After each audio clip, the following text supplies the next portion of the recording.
Bienvenue en Occitanie avec la DREAL qui nous emmène découvrir les projets entrepris par des collectivités pour s'adapter au changement climatique. Direction Gruissant, où le vice-président du Grand Narbonne nous parle de ses actions pour lutter contre le manque d'eau dû au changement climatique grâce à un plan d'irrigation des vignes innovant. Je m'appelle Michel Jam, je suis le maire de Sigean et je suis également vice-président du Grand Narbonne communauté d'agglomération où j'ai en charge le grand cycle de l'eau, donc eau usée, eau potable, eau pluviale urbaine et ainsi que la GEMAPI. Pouvez-vous nous parler de votre projet ? Nous allons parler du projet IRI-ALTO, donc, qui est un sujet qui parle du traitement des eaux usées qui sont donc récupérées pour l'irrigation de terres agricoles et notamment de vignes. Quel a été le déclic pour vous lancer ? Le projet IRI-ALTO est né au départ de la sollicitation des viticulteurs de Gruissant qui constataient des baisses de rendement sur leurs parcelles et de la mortalité des plantes qui mouraient. Et ça, c'est lié au fait qu'on a un régime de précipitation qui est assez limité sur la commune. Quelle solution avez-vous envisagée ? La solution la plus naturelle, c'est de développer l'irrigation. Encore faut-il avoir accès à la ressource, ce qui n'est pas le cas sur la commune de Gruissant. Soit on utilise de l'eau potable, ce qui n'est pas durable, soit on puise dans des puits, mais il peut y avoir des problèmes de salinité. Donc on est parti sur la piste d'essayer d'utiliser une ressource alternative qui est celle de l'eau issue des stations d'épuration.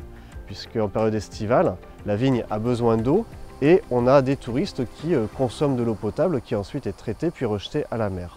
Donc on s'est dit pourquoi pas utiliser cette ressource plutôt que de la rejeter à la mer, la capter, la traiter et l'utiliser pour irriguer les vignes.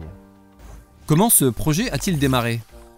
C'est un projet qui remonte à l'année 2013 et où nous sommes partis donc, sur une phase test qui concernait à irriguer 1,5 hectare au niveau de Pêche Rouge où nous sommes aujourd'hui et qui nous a permis donc, pendant cette phase de test de pouvoir valider un certain nombre de choses, sa faisabilité économique, sa faisabilité technique. Donc on a été épuiser de l'eau dans le canal de la Robine. Veolia a construit un pilote en sortie de la steppe de Narbonne-Plage et puis on avait accès à l'eau potable. Donc on a comparé pendant 3 ans des vignes avec ces différentes qualités d'eau. Pour arriver quelques années plus tard à valider ce projet donc, qui a tourné pendant quelques années et qui aujourd'hui nous permet d'envisager l'irrigation de 80 hectares de vignes sur Gruissant. Qui sont vos partenaires ? Si ce projet a débuté en 2013, dès 2016, il a nécessité la mise en place d'un observatoire et avec la mise en place d'un consortium où étaient parties prenantes dont le Grand Narbonne, l'INRA, la cave coopérative de Gruissant, Veolia et Aquadoc. Aujourd'hui, comme nous passons en phase plutôt active, donc ce consortium n'a plus lieu d'être et donc nous restons 2 partenaires, le Grand Narbonne et l'ASA qui a été constitué par les viticulteurs pour l'irrigation des vignes. Quel est ici le rôle de votre collectivité ? On peut dire que le Grand Narbonne est essentiellement maître d'ouvrage, mais c'est aussi un financeur important puisque le projet globalement, depuis 2013, donc, a coûté 2 515 000 € et sur cette somme-là, donc, le Grand Narbonne a pris en charge 30%, ce qui est quand même un montant important, 30% bien sûr hors subvention puisque le Grand Narbonne a bénéficié d'aide de la région ainsi que de l'Agence de l'eau. Quels sont les points forts de votre projet ? À titre de point fort, on peut retenir quand même les résultats depuis 2013 et des résultats qui permettent de passer à la phase opérationnelle, des résultats donc, qui ont été excellents.